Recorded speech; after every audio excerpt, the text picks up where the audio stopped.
بسم اللہ الرحمن الرحیم۔ عیب کی پردہ پوشی۔ حضرت موسیٰ علیہ السلام کے زمانے میں عرصہ دراز سے بارش نہ ہوئی، کھیتی باڑی سوکھ چکی تھی، ہر شے قحط کی لپیٹ میں تھی۔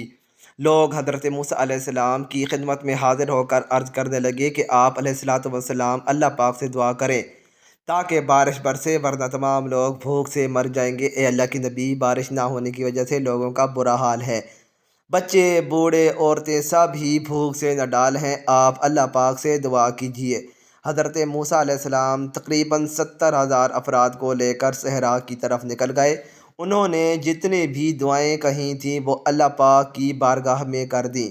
موسیٰ علیہ السلام نے اللہ کی بارگاہ میں دعائیں کیں، یا میرے اللہ، اگر تو نے بارش نہ برسائی تو تیری یہ تمام لوگ بھوک سے نڈھال ہو کر مر جائیں گے۔ اے میرے پروردگار، بچوں کا بھوک سے برا حال ہے، عورتیں بوڑھے مال مویشی سب ہی بھوک سے نڈھال ہیں، میرے پروردگار بارش برسا دے۔ ایک لمبے عرصے تک حضرت موسیٰ علیہ السلام اور 70,000 افراد اللہ پاک کی بارگاہ میں دعا کرتے رہے، مگر بارش نہ ہوئی۔ حضرت موسیٰ علیہ السلام نے عرض کیا، اے پروردگار، ہم 70,000 نے جتنی بھی دعائیں کیں بارش نہ ہوئی۔ اے میرے پروردگار، ہماری دعا قبول کیوں نہیں ہوتی؟ اے میرے پروردگار، تو بارش کیوں نہیں برساتا؟ اور کیا میرا مقام و مرتبہ تیری بارگاہ میں کم ہو گیا ہے؟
جو 40 سال سے میری نافرمانی کر رہا ہے، اگر وہ باہر نہیں جاتا تو میں بارش نہیں برساؤں گا، پر میرے خدا اس مجمع سے باہر تو کوئی بھی نہیں گیا۔ اے اللہ، یہ کیا ماجرا ہے؟ اللہ نے فرمایا، موسیٰ، میں نے تم لوگوں کو اس شخص کی وجہ سے سیراب کیا ہے جس کی وجہ سے بارش برس رہی تھی۔